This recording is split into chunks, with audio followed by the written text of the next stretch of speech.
When we started, we actually thought chicken would be our centerpiece enterprise, you know, like our big thing that we do, and it turned out to be pigs. I can carry a higher per bushel price on the corn just because I don't have to have delivery. Right. It's literally right down the road in their grain bins, so Yeah. I can go and offer them a higher price. If you can just kind of keep that in mind of having a scalability factor to what you're doing, that it's like a Lego set. You can just add a piece, add a piece, add a piece, take away 3 pieces if you need to. Now is coming to that realization that if you want to have a full-time income for mom and dad from a farm, you really got to be running $1 million business. Whatever size you are, like the homestead, farmstead level, you know, 50,000 a year, 100,000 a year, which is great. If you want this to be your full-time gig, you got to make a jump really fast to something a lot more scaled. Are there practices, principles, or methods that you use that you would say would work on a homestead or maybe wouldn't work on a homestead level?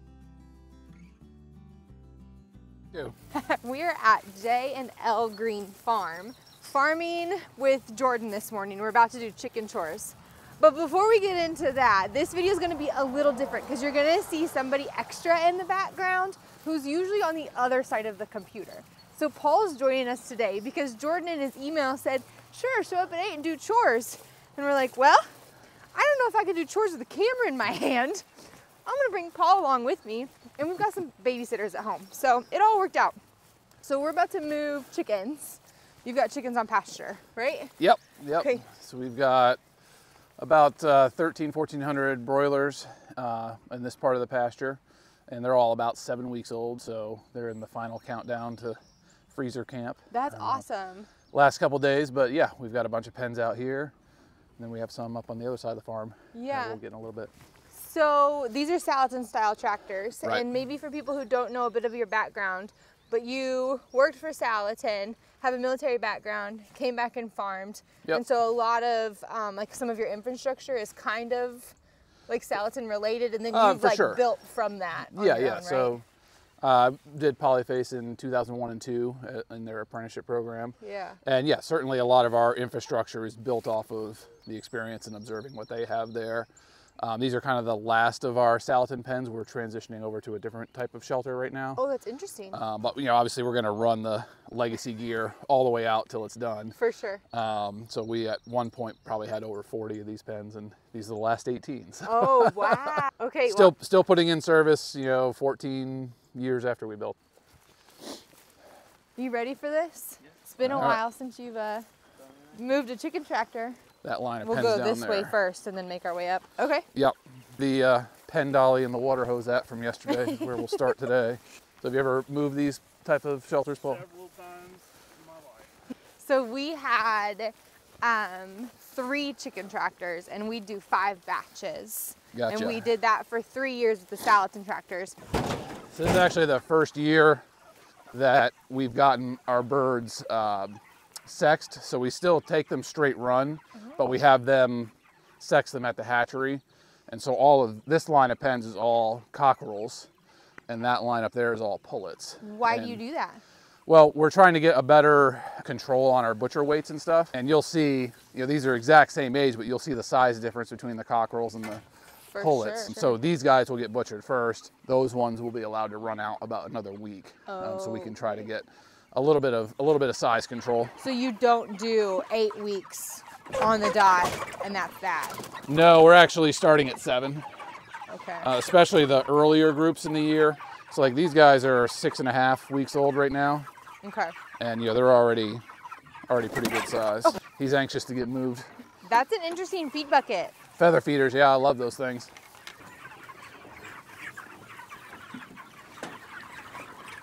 Works just to have that little bit of extra surplus feed in the pen. All right, so just give it a slow pull forward. Listen for any squawking. Good. There you go, buddy. So how long have you been farming? My family had like a homestead, farmstead thing from when I was 15 till I left the house to go to Polyface. But that was very, you know, they sold some stuff, but it was mostly just to feed their 10 kids. Oh my, yeah. So Polyface was kind of my first, well, I should back that up. I actually worked for a local horse farm that also had poultry houses, commercial big poultry houses on it when I was a teenager, but I was just, there as a grunt. Right. Polyface was kind of my first exposure to these pasture-based production models at scale. Yeah. I've been doing them on our place as a kid with some milk goats and chickens and stuff. So I actually did a lot of it backwards, I guess, that I went to Polyface first, then I went to the Marine Corps. Okay. And did 5 years in the military. Okay. And then in 2009, we came back and started this farm. So we've been full-time on this farm since '09. When you came home, did you know that you were going to run like at scale, or did you just want to do it like small? No, that was... What was your, hold on, let me restart. Yeah. What was your level ambition when you came back and started farming?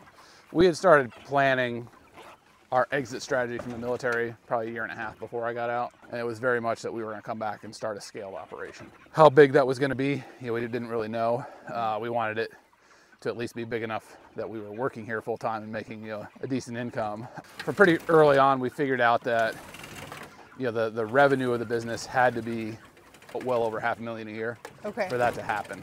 That's probably one of the biggest struggles for a lot of folks getting into it now, is coming to that realization that if you want to have a full-time income for mom and dad from a farm, you really got to be running $1 million business to make that happen today.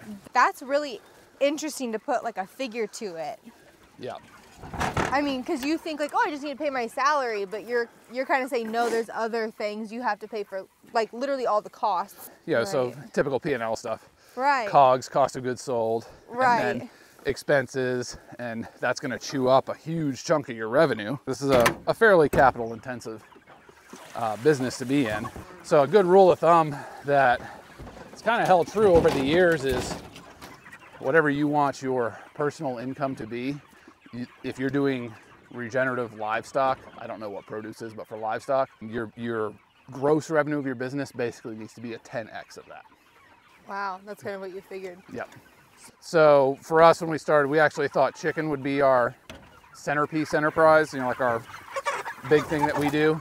And it turned out to be pigs was where the opportunity was. And so that's a direction that we were able to move into more than chicken. We still do a lot of chickens, but it's not what we call our centerpiece enterprise. Yeah, we'll dive into that when we go see the pigs, because I have so many questions about that, especially when it comes to pivoting. But speaking of pivoting, so you said that you're pivoting away from these style tractors. Right. Why? A couple reasons. One, summers in Virginia are getting hotter, just as a trend. For all the pros and benefits of this type of shelter, its biggest drawback is it's very hot. You basically have even having aluminum on instead of steel. You got a small metal can out on the pasture. So, heat management is something you really have to be on top of. Another thing that we wanted to solve was, move up there, chicken. Yeah, this is another issue too. Of this kinds of stuff. Yeah, birds not being able to move very well. Yeah.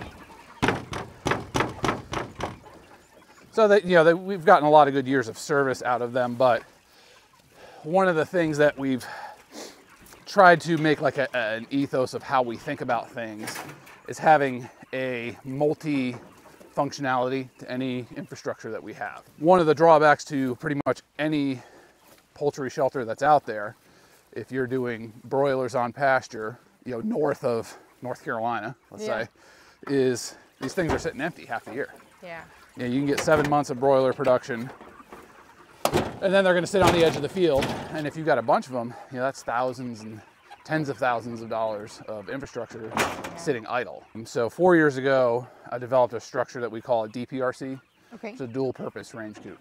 So we can use it for poultry during the growing season, and then in the winter, when we need more roof space for pigs, we switch it over to using it for pigs. Okay. So we now have a building that can be used year round, and the cost of that building is now distributed across 2 enterprises instead of 1. Yeah. So that gives us flexibility for a higher cost per square foot for the building itself, because the pigs are picking up half the tab and the broilers are picking up half the tab for the construction of it. Yeah. So that's what we're switching over to, and it has solved, for the chickens at least, 2 of our main issues being heat, and also, I'm 41 now, climbing under these things ain't the way it was when I was 20. Yeah. So even we used, I think we watched a video of you using a thin cut sheet of plywood. Yeah, the catch boards. To catch them around. Yeah. We were like, okay, that's the best way, but it's hard to get under there and shimmy those through. Right. I mean, I've been there doing it with a baby on my back. Like, right. It's not the easiest. So Yeah, it can be a little bit. I feel that. Could be a little bit of a pain. Yeah. So yeah, we built our first 2 in 2020, and we've been prototyping them, kind of trial and erroring with them for the last 3 years. And this year we're like, all right, I think we've dialed it in on how we want to do these. So we're building, hold it a second. So we're building 6 more of them this year. And you know, by the end of this year, all of our broiler production will be in those MRCs. So I'm going to ask this because I know everyone else is going to ask it too in the comments of this video. You're building this specific type of chicken tractor. Are you going to sell plans to this? Or I shouldn't say, what are you calling it? DSL? It's the best name we've come up with so far. It might change, but it's DPRC. So it's DPRC. dual purpose range coop. Okay. Yeah. Are you selling plans to that? Not right now, because we're still refining the model, but there probably will be something out there. It is kind of off-the-shelf components for the actual carport itself. What we've had to develop internally is the skid that it sits on. That's pretty heavy, but we're actually working with a local fabricating shop, and we have a CAD drawing of all of it, kind of getting that dialed in. So yeah, hopefully that's something that would be available, because the carport you can just get off the shelf, order from their website, but the skid is what's taken a little bit of time to kind of figure out. What I think that these chicken tractors are a great example of that they have, like you said, one purpose. Right, and not to get it wrong, for what these are designed to do, they do a really good job. But you do start to run into issues of scalability, multi-purpose, like we talked about, but also just cost. Ever since COVID, like this aluminum sheeting is insanely expensive now. For our aluminum, we drove our truck and livestock trailer through downtown Chicago. Oh, there you go. To get, it was a Facebook marketplace thing to get all from an old roof. We brought that with us. When we sold the farm, we were taking that aluminum. Right. Our precious metals are coming with us.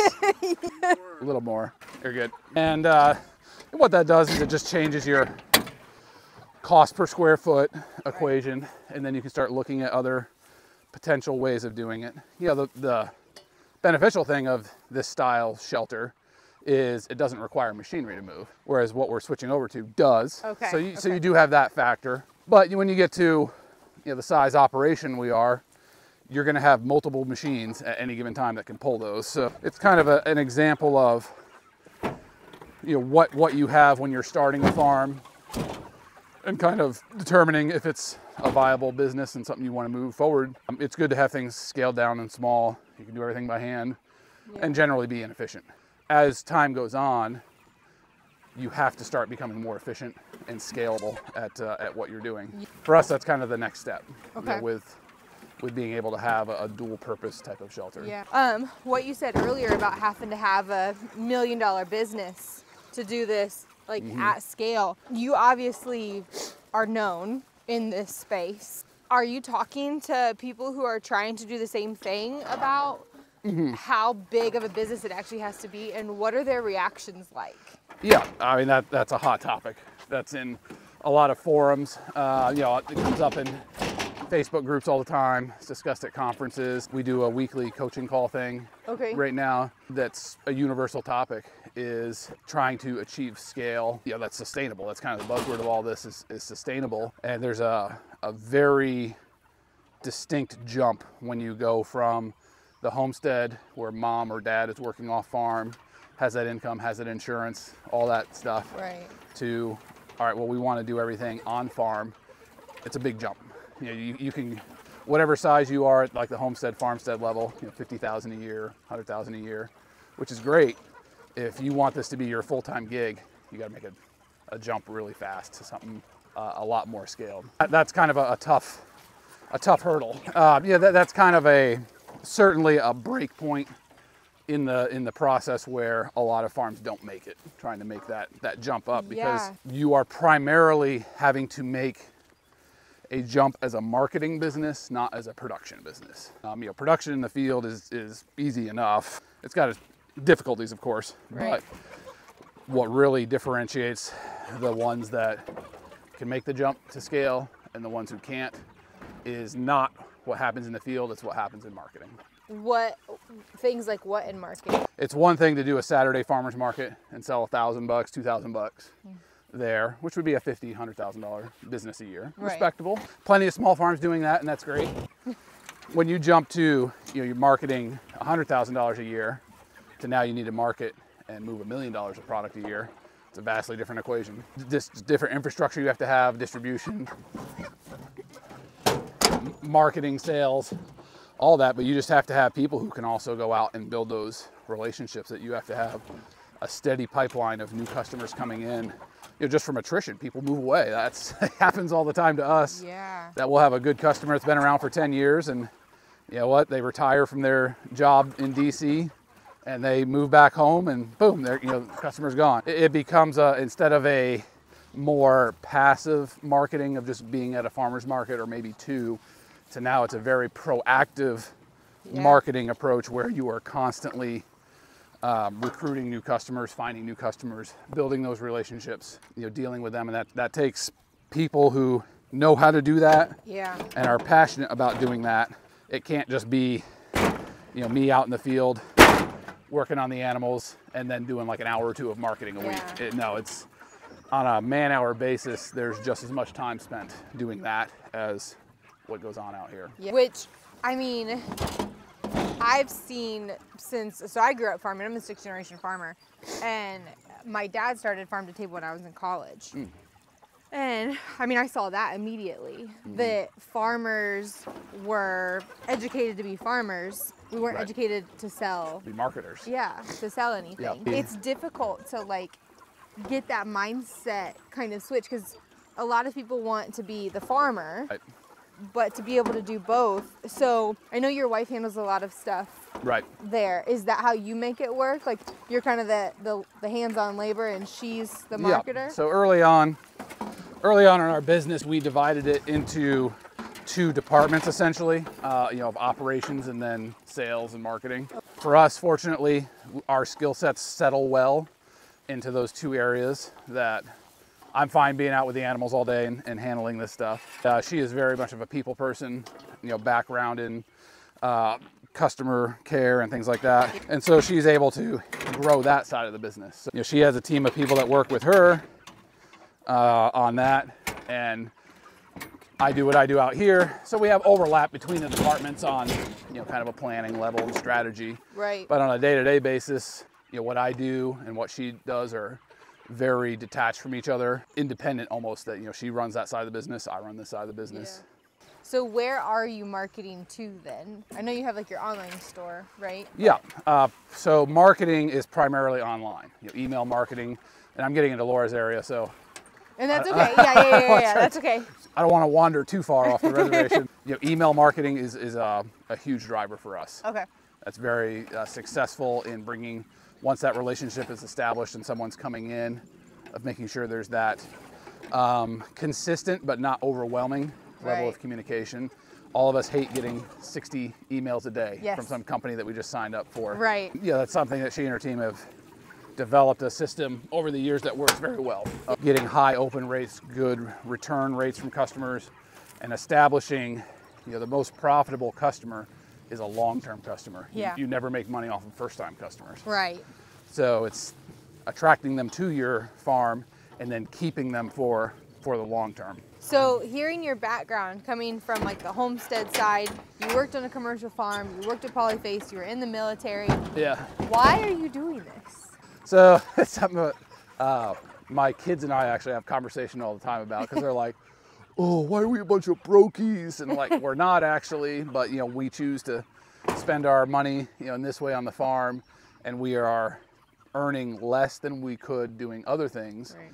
But we do this because it's what we actually enjoy at an aggregate level. Yeah. There's always that day you're like, this sucks. Of course. But you know, at that big picture aggregate level, I enjoy everything that we do here and the opportunities that are there. But, you know, for me, it came down to I wanted to build a life being able to do the things that I enjoy. And I enjoy at that very deep kind of, you know, soul level or, you know, whatever. This is what I enjoy doing. Yeah. And I'm fortunate that we've been able to build a business that facilitates that passion. You know, I realize that's not an opportunity that's afforded to a lot of people. Yeah. You know, that you can actually do what you enjoy, make money at it, have opportunities to try new things. Right. You know, and even in the last couple of years for us, it's been shifting a focus to making sure we take time to go places with the kids and, you know, be off the farm. Farmer burnout's a very real thing. I was about to go there. Yeah. Yeah, there's a lot of other things we could do. Like my son is flabbergasted when I tell him, look, when I got out of the Marine Corps, like I worked on F-18 fighter jets, and very different than farming. And the day I left the Marine Corps, I could have gone and gotten a job making well into the six figures working on F-18s for Saudi Arabia. Yeah. And he's like, why didn't you do that? I was like, I really don't want to take my American family and move to Saudi Arabia. I hate hot weather. It's not all about the Benjamin, son. We're having some good discussions on values to, you can see here, this is a 6.5-week-old pullet. I mean, she's probably not very big. No, that's probably at least a 4.5, maybe 5-pound carcass already on her. So that's a pretty good sized broiler chicken. These spring ones grow really well. Yeah. Anyway, we've been able to have some good discussions on, it's a balance of values, personal satisfaction and reward, and income. Yeah. You don't want to be all one and all the other. Right. Otherwise you make no money. For us, it's been, there are things other than personal income that are important to us. And I have to always caveat this in farmer discussions because farmers are perpetually poor, that it is important. You have to make money with the business. You have to do things that are profitable, but that can't be the singular focus of the business. Your feeders also, and I'm smelling some peanuts. Yeah. And so you can come over here. Yeah. So what are you feeding your chickens? So this is a feed blend that we make ourselves. So what's been cool over the years is it kind of ties in everything else, that you don't have to do everything on the farm. You can establish relationships with other producers and you can have this collaborative effort. Not everyone has to be an island empire to themselves. So this year, after this year, all of our grains will be grown locally to us within 5 miles of here. Wow. Right now, the only thing that we're bringing in is the soybean meal. I don't know where that comes from. But the corn and barley, which are our two main ingredients in all of our feeds, they're all grown within 5 miles of here. Wow. So for poultry feed, corn, barley, soybean meal, which is coming from wherever. It's non-GMO, but we got a local producer that's growing beans for us this year, so that's coming back into the local economy. And then the peanuts are coming from Elizabeth City, North Carolina, and they are waste peanuts from a processing facility that makes peanut butter, and, whatever. Yeah. They have about 100 tons a month of wastage that just falls out of the machines on the floor. You got to throw it out. Wow. So we've had a connection there for a long time to get those peanuts. We feed them to our pigs. We feed them to all of our poultry. Yeah. It's just a good source of extra fat and protein that is a waste product. Have you had it reduces the amount of soy that we have to use. Absolutely. Yeah. Have you had any customers that can't eat it with a peanut allergy? No, it's never been an issue. Okay. We always tell people, look, we're not doctors. Talk to your doctor about it. For sure. But it seems the metabolic function of the animals is okay. Takes care of that protein issue. I have a peanut allergy. That's why I asked. Okay. Yeah. So I'm like, gotcha. So you can smell, but don't taste. And I can always smell it very quickly because my brain is like, hey, don't eat that. Okay, you're attuned to it. Hey, don't eat that. Yeah. Yeah. So yeah, that's really interesting. So you made deals with farmers in the area to grow for you? Yeah. So, I don't think anyone is particularly thrilled with a commodity system of agriculture where it's the spot price of the market. Yeah. It could be, several years ago, corn locally here was pushing like $9 a bushel, and now it's down, in the fives. So that's a price that's all over the place for a producer. And it's taken time to develop these relationships and establish, essentially a level of trust between us and them, that we're the new kids on the block.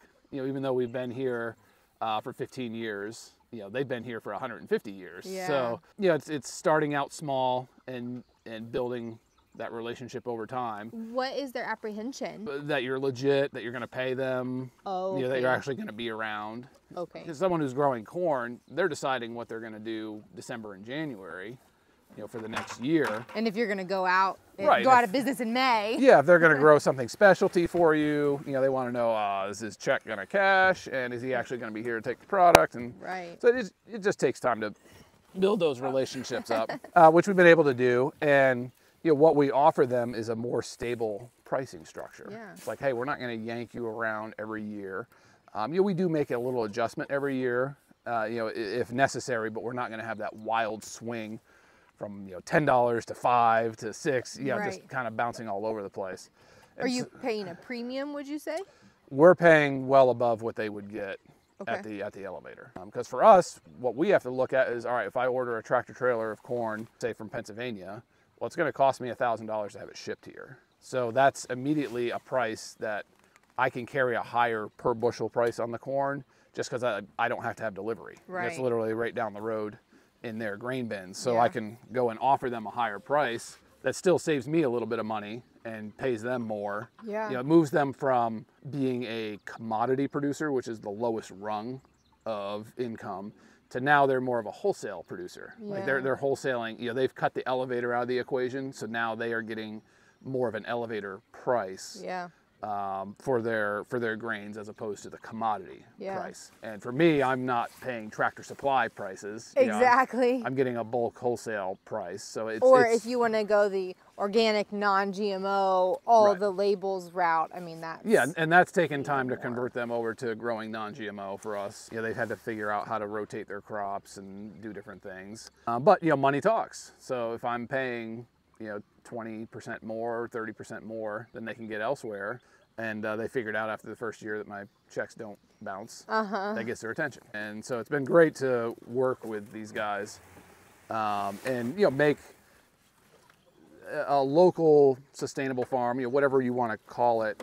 It's one of the cool things about moving up to scale is you can start using your farm as an engine of local economy. It's not about just us and our farm. It's about our farm and the other farms that we're working with and supporting, and how we can take that retail dollar that we're getting and spread that out to more people than just us. I really, really hope that that catches on and that you can kind of be like a trendsetter. We'll go there. That you can really be a trendsetter there and maybe help other people navigate those conversations Sure. with each other. I mean, with you going to conferences and other type events, I really hope that that catches on because Right. I don't know. I'm Yeah, sure that it adds risk. Well, right? It seems to me, and you tell me from what you've seen, that there's a segment in this kind of regenerative back to the land movement that has a mindset of extreme independence. Oh yeah. Like it's me, the family, screw the world kind of, you know, thing. Yeah. And I think it needs to be the exact opposite of that. That no, the problem is we're too disconnected from everybody right now. What we need is more community. And, you know, it needs to be a community of people who have similar goals and, you know, work together and all that, of course. But the answer isn't more me, it's more us. And that's kind of been our mindset of, look, we are doing things a little bit weird here. People stop, you know, drive slow on the road when we're moving the chickens. What the heck is going on? Yeah. But we're not hiding that, and we're not saying you're not welcome. You know, go do, you know, screw off. Right. We're saying, hey, what we're doing, we're trying to build a community here, and if you, as you know, another farmer, think we're crazy and you want nothing to do with us, then great, that's fine. You know, I have friends who have commercial poultry houses around here, and we really don't debate the topic much. Right. But are there other ways that we can collaborate with them? Of course. So to me, the answer is not less community, it's more. Yeah. So how many total pigs do you have? Because it's kind of like, that was kind of your, well, hold on. You said earlier that you thought chickens were going to be your mainstay, but it turns out it was actually pigs. Right. So how did that transition happen? Well, it was just reacting to the opportunity that the market presented. That it's kind of funny now in hindsight, but we were like, oh yeah, everyone in Virginia does chicken, so we'll do chicken too. Right. Yeah, the market's a little saturated for chicken, but at the time there was no one producing piglets. So we had the same problem everyone else trying to source piglets, and there's no farrowers at the time of any size or consequence. And so that kind of multiple things, any opportunity has to have multiple factors presenting to be a good opportunity. Right. So for us, it was a need in the market for piglets for ourselves. We knew other farms would need them as well. Also, the majority of the ground that we operate on is woods, and pigs are ideal to put in the woods. So it's like, all right, well, we have the ground. We have an opportunity to market the product very easily. We're not having to try to compete with other people on it. Right. So that's what led us initially into a farrowing operation, is what we started. And we produce finished hogs and sell finished hogs, but we sell a lot more piglets than we do finished pigs. So right now we have about 90 sows. They're not a heritage breed, but they're also not like a commercial York breed either. Yeah, they're a Duroc Hampshire cross, so they're... So you're still probably getting like 20 piglets per sow? Yeah, I wish. No. Really? Well, that would be like an average annually. Okay, The most we've ever farrowed from one was 19. Okay. Obviously, she didn't wean that many. Yeah. Our benchmark is we want them to wean 8. 8. Okay. If they wean 8, we're good. Interesting. Some of our best sows are obviously well above that. Right. And then ones that are below that are ones that we have to work at culling out. Right. Yeah. Okay. But our birth rates are probably 12 to 15 average birth rate.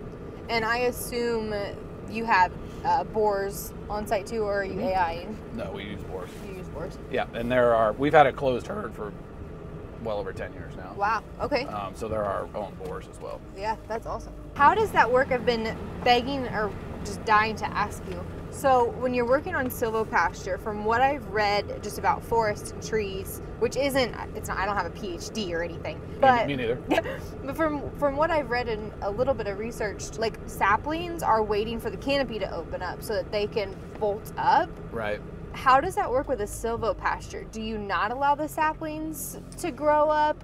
Do you let the old trees just have an open canopy? How does that work? Yeah, sows especially are going to be really hard on your saplings. Anything under 2 inches is going to be gone. Yeah. So if you were wanting to, at some point when you want to regenerate the canopy, you are going to have to take sows away to let those young trees come up. Okay, that makes sense. Just give it a break. Just give it a break. Right. Whether you give it like a 5-year break or something like that, or if you want to accelerate the process, I guess you could drop it out for a few years and plant trees. For now, we're working with woods that were logged 30 years ago, so it's just wild regrowth. So we're using the pigs to knock down a lot of the brush, and then we're going in and removing the kind of lower quality species, of trees to keep what we do want. But yeah, in like a 100-year perspective, that's an interesting question to kind of figure out. All right, how do we replant these more mature trees? Right. And you would have to exit the pig for a season. But you haven't had to pull the pigs out yet. Your woods are still good. Yeah. Because there's a lot of, and I'm sure you are right in the middle of these conversations, but there's a lot of conversation about how destructive pigs are, right? Sure. Yeah. And that they'll tear up a whole forest or whatever. Right. So I just have been curious how that works, but you haven't really had an issue with that. Your woods are pretty healthy. Yeah, it is a function of management, and there's been times where management has failed on that front. The tendency of pigs to do what they do is, some of it's genetic, sure, but a lot of it is they're just telling you that the management's bad. That something is wrong for them. If they're tearing up trees, which is an issue we had at one time, they're telling you something's wrong with the feed. Because they're hungry. They're looking for something. You either have a mycotoxin problem in your feed or a mineral deficiency, or both going on. Okay. And if they are chewing up trees, it's one of those two things. So we have to make that adjustment of, all right, make sure barley especially is prone to mycotoxin issues. So we have to make sure the barley is fairly clean and that there's no issues going on there. And also go real heavy with minerals. Especially sows go through an insane amount of minerals. Just for their feed blend is twice as much mineralization as feeder pigs. And then we even spot feed above that. I mean, that makes sense. They're making 12 more. Yeah, they're making babies. 12 more little piggies. Right. Of course they're going to need a little extra, so that makes total sense. Let's hop out. Okay.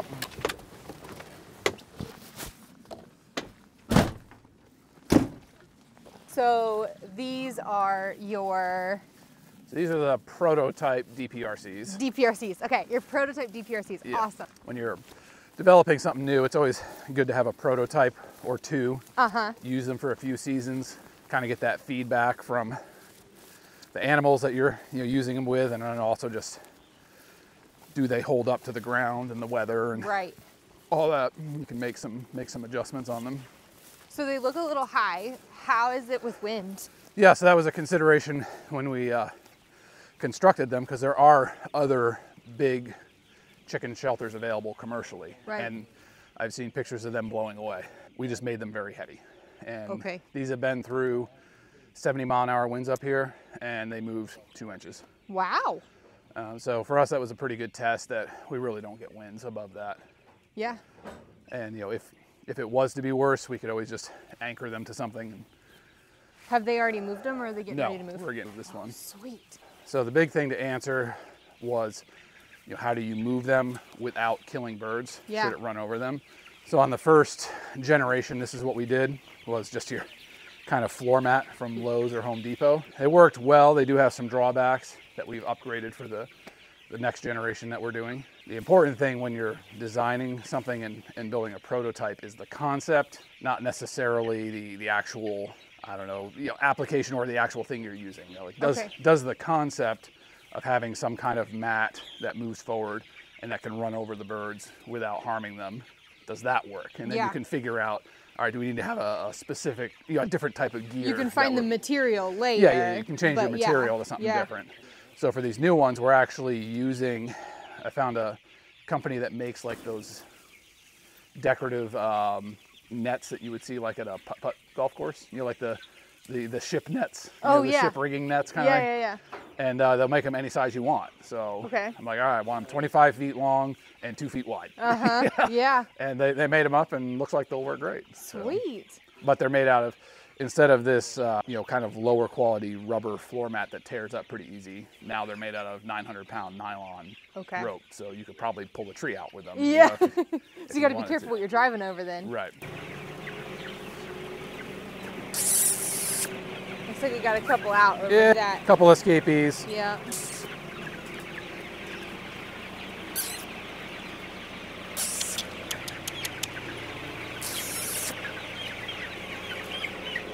You can watch this guy. Either he makes it or it'll just roll over him. Good. So you don't go all the way? I just got to move the feeders. Ah, okay. So that's one of those things to, the concept, does the structure work?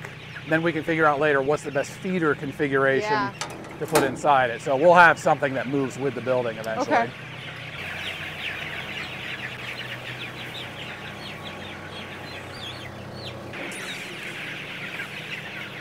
It's good. So you remember how long it took you to move 5 or 6 of those pens, Paul? That's the equivalent of that right there. So how many birds are in here? 350. 300. So that would have been 5 pens. 5 chicken tractors, Salads and chicken tractors. Yep. Wow. And it's designed, I see, to go both ways. Yes. That's nice too. How does it work with pivoting? I mean, we've spun them around on a dime. Really? Yeah. So it's all about, if the frame is solid, the structure will follow. Yeah. So we're using Schedule 40 3-inch conduit for the frame, and then cross bracing on the side opposite of the door. So you can take that thing and just spin it right on a dime, and it follows right along. So I'd like to point this out as differential here. This is our control area. This is the neighbor's property. So that's what no pigs looks like up here, and this is what with pigs looks like. Wow, very different. Yeah. So from a biological stance, like an ecological stance, that looks prettier, right? Like to the human eye. Sure. But do you have like any research data or like organic matter testing to see like which one is actually better? Well, it's subjective to what's better. Right, as well. Pigs certainly alter the terrain, but they are as much a part of nature as any other animal. We're just managing them at a density. Well, you actually would see that density in areas that have wild pigs. but we're implementing a management system of movement and rest for the ground. Right. Yeah, I guess study that we have to do on what is the long-term ramifications of them. And every action has consequences, but are they consequences that we can live with, right? You know, and that are acceptable? They do alter the landscape. Yeah, that's for sure. I mean, like your control lot, it looked like it'd probably be a little hard for that deer to jump around. I saw like some brambles and some blackberry bushes. It's a lot more brushy. Yeah, it's easier for her to walk around in there. And what the sows do is they pretty much take out the understory of brush and saplings as well. So that is a long-term consideration. Right. But are we, you know, what we're trying to establish is, can we have ground that is more like a pasture but has a 30 to 50% canopy over it? Right. So, you know, we could just clear cut all of this and turn it into pasture, but we don't want that. Can we have trees as part of the landscape as well? So it is not a wild space. This is agricultural ground, but can we accomplish a couple things at the same time by having the livestock managed under trees? You know, there's a lot of guys at universities who say absolutely not, you can never do that. I think the answer is in management. That pigs can completely destroy the landscape, but also you can manage them so they don't. Yeah. So. I mean, my ag teacher always said the answer to everything is it depends. Yeah. It just depends on outside. What's up, piggies? With some of your sows. Yeah, so we can park and take a look at them. Go for it. Yeah, this is what we want the silvopastures to look like. Okay. In a long-term setting. So we wanted to see what the effects were, and so just went ahead and did it 5 years ago is when we did this one. And so now, you know, we can see what it looks like doing all the work in 1 year to get it to a silvopasture, but we're using the sows over like a 10, 15 year period to do it on other areas. Yeah, not to mention making profit while doing it. I mean, you paid to have that done. And are you putting animals out here at all, or are you just letting it? You are? Okay. Yeah, you know, pigs run through this once or twice a year. It gets grazed by cattle. So, you know, this is part of the rotation around the farm now. And these guys today are going to be in here. The cows, okay. Yep. They're letting me know it needs to be like right now. Move me. It's like moving a set of animals on the pasture that have a temporary fence or a net. Right. It's what we call a zero footprint model. So when there's no pigs here, there's no infrastructure. I mean, there's the water line running down the side of the road, but that's it. Is that designed because it's leased? And you, like you said no, earlier, we do this on our own. You just want it to be that way. Okay. Well, so one sow range is 10 to 12 acres for one of these groups. It's going to be, you know, about 20 paddocks worth of ground in there. So that way we're only touching it twice a year. To have that much fencing out, it's gonna be a lot of cost just in fence. For sure. And then an insane amount of maintenance, keeping that fence clear. Especially in the woods. Yeah. Right. Animals tearing it down, and then it's restricting our ability to access the woods to cut timber, cut trees out, and, you know, turn it from, you know, what I can show you is what the real control forest is up there, you know, what it would look like, to a silvopasture. We can't get in there if there's fencing running everywhere. Yeah. So we do temporary fencing. You know, 2 guys can move one of these sets in under an hour. Okay. So it's about 1.5 to 2 man hours per move on sows. Wow. And so they are just going in a, you know, it's about a 10 acre, what we would call hog range. Okay. Each group is on a range, and they're just doing a loop around this area that brings them by every 5 to 6 months, particular spot. Okay. So they won't be back to this spot till the fall. And they've got silage down? So this is corn fodder. By this time of year, we're not having to put bedding down, but because we got 3 inches of rain last night, yesterday afternoon, looking at the forecast, we're like, all right, it's gonna be 50, 60 degrees, so we don't have to worry about the temperature, but we will throw a bale of that out just for them to be able to build a nest and have bedding. You know, Are they pigging right now? Are they pigging right now? No, this is a gestating group. Boars went in probably about 5 weeks ago. Okay. Yeah.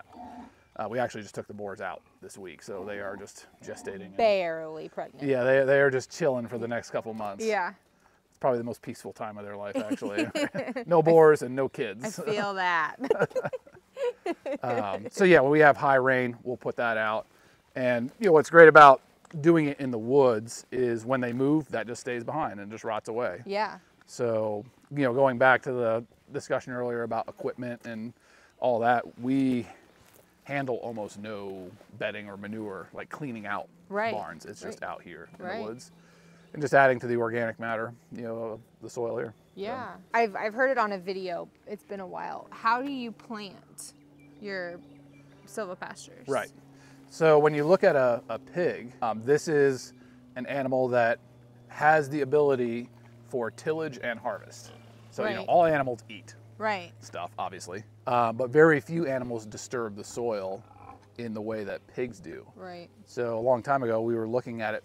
Overseeding paddocks is nothing new. You know, people have been doing it forever. Right. But at the time, no one was applying the pig to that process of saying, can the pig assist with the planting of a cover crop? So, you know, beyond just eating what's there, clearing off the brush, can we use their, you know, pigness Yeah. to help us with planting something? So yeah, they disturb the soil, and then we've found that anything smaller than a sunflower seed, they really can't eat much of. They'll try to, but they're not that deft, you know, with Yeah. their, They don't have thumbs. yeah, they can't pluck it out.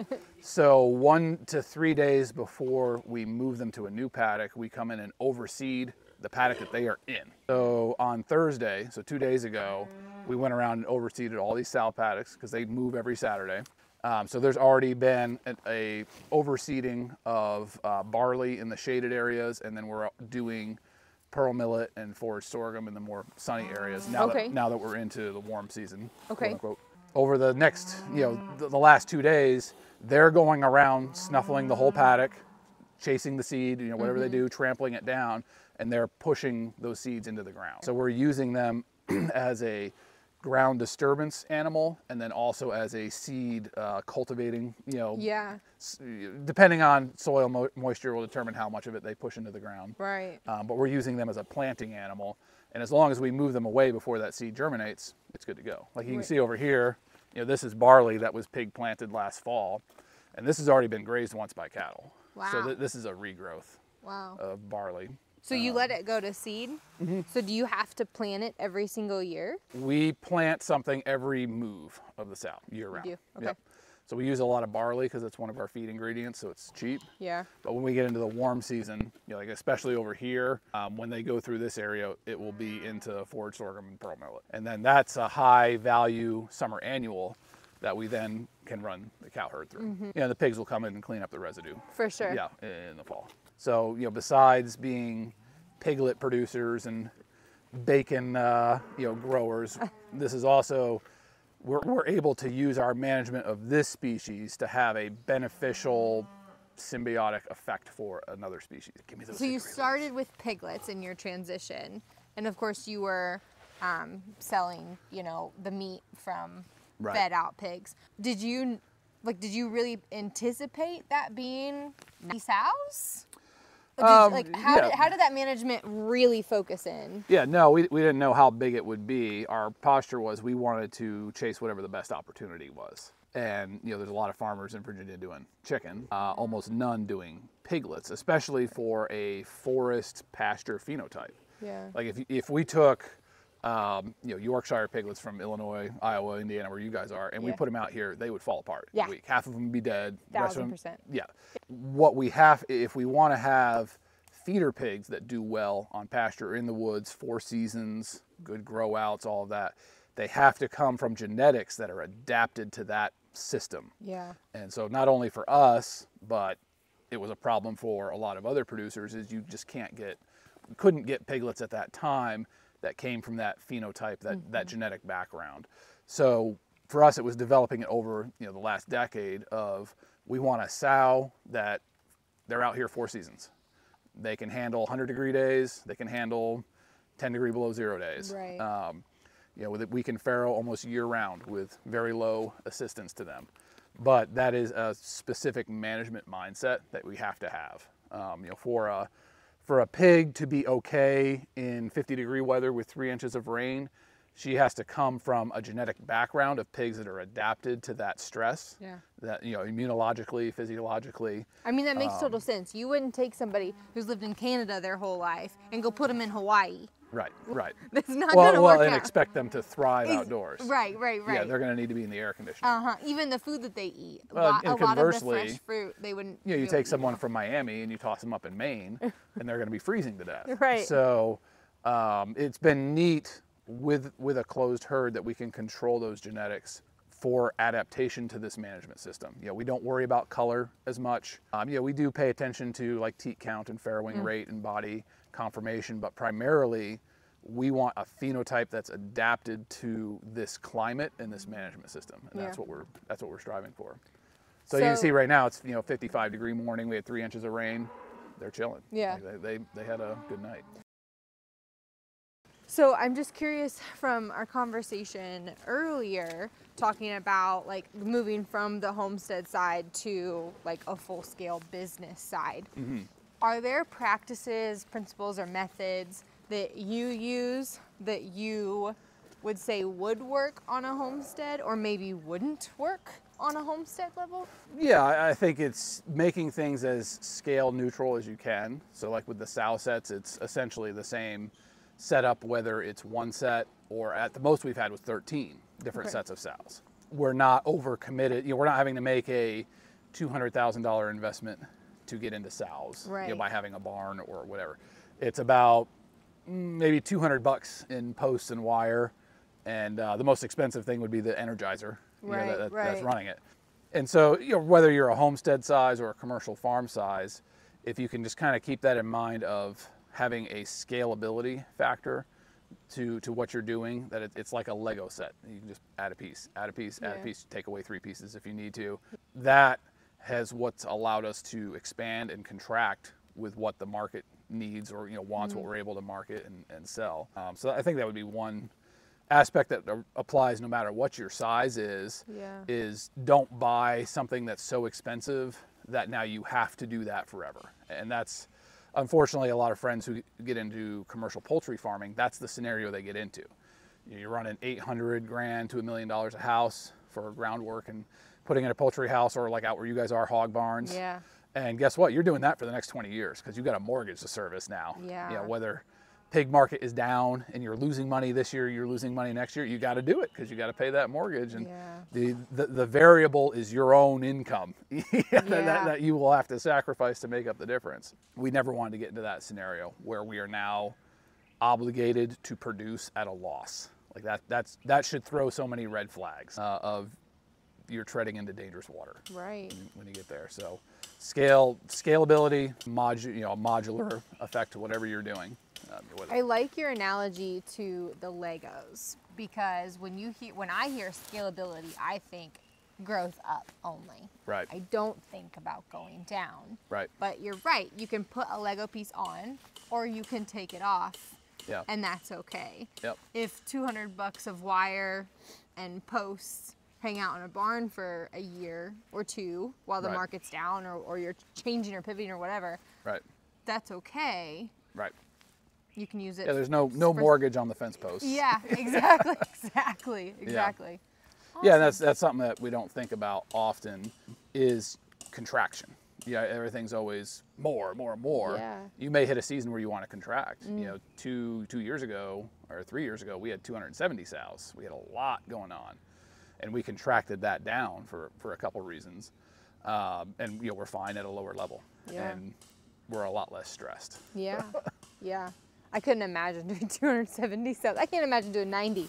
But to see you doing 90 and then to think about you doing 270. 90 feels a lot more manageable. So. Yeah. And it was, a combination of things that the piglet market in the early years of COVID exploded. So we scaled it up pretty rapidly. And then a lot of that went away because most people overproduced. In 2020, everybody sold out all their stuff. Yeah. And in 21 and 22, everybody's like, we need to produce 300% more. And guess what? They overproduced. And then then the consumer just went right back to the grocery store. Yeah. Costco came back. And so you have a rapid up and then a rapid drop off, and the piglet market just evaporated for a couple of years.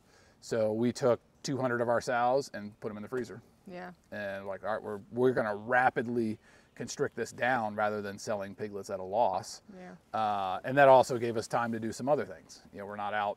We move all the sows in one day now. Then it was a 3-day thing every week. Just getting all these sets moved. Wow. So if you got a good staff, then you're fine. But if you don't, and it's just you and a couple other people, you're working a lot. Yeah. So it's finding that happy balance, that happy medium. Well, Jordan, thank you for letting us come out Sure. and hanging out with us a little bit this morning. It's so cool to, you see things on videos on YouTube and you Right. hear people talk, but to be able to like be at their farm, it brings on an extra level Right. of understanding. Yeah, So- yeah, you can see what's actually going on. Right, so. right. Get a lay of the land. It feels, I don't know, for me, I guess geographically, I'm like, wait, how did they get from there to there? Right. But thank you Yeah, so well, much it's been for great having you us guys, out. and Appreciate it. Yeah, it's been a cool, rainy Virginia morning, but that's typical of our spring. So. Here we are. Yeah. Well, thanks again. I appreciate Absolutely. it. Thanks for coming out, and enjoyed having you too. And Thank you. good luck with everything you got going on. Thanks. Appreciate it. Cool. Over the last few weeks, we have had a lot of new subscribers. Thank you so much for subscribing to us, following us, watching our videos. We are so excited to continue traveling the country, visiting farms and homesteads, and sharing their story. We've had a lot of people ask, what's the best way to support you? And it's watching our videos, share it, like it, comment. We also have a Facebook group that we like to add to the conversation. But if you can do anything, just keep watching along with us. We'll see you at the next one.